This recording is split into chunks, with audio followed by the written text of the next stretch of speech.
street life in Manchester, if you're not carrying something and then someone else is, you've got nothing to protect yourself. So if you didn't walk around with a gun or a knife, then that person's going to get you instead of you trying to get them. People want to fuck you, you go and fuck with them, don't you? The thing is now is the small man's dangerous now because the fist fighting days are over and the guns and the knives are out. If you went to 10 houses around there, you'll find drugs, guns, meat cleavers, crossbows, you name it, they'll have it. My dad was an ex-gang member. You know, I've always grew up with like guns in the house and the violence on the street and that. It's all about belonging, gangs.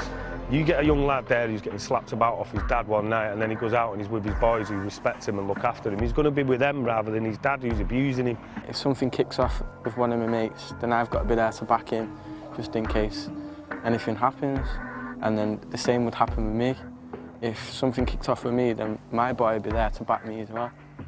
I just see groups of young people lost. They're not in college, they're not in education, they're not in any form of training, so you know, they're just sort of like, they're bouncing off each other, they're leading each other up the wrong path, and just causing mayhem.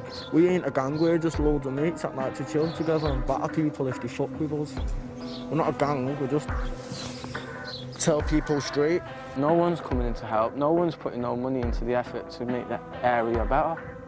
It's just going to carry on how it is if nothing helps. Try to open youth clubs, we won't go to them, you know what I mean? We're too old for youth clubs and all that now. We don't want to fuck about with little kids, we just rather sit on the street and drink or... We like violence, we like seeing people in pain. Nowadays, like, there's kids getting younger doing stuff like this, getting involved with guns and knives and all that kind of stuff.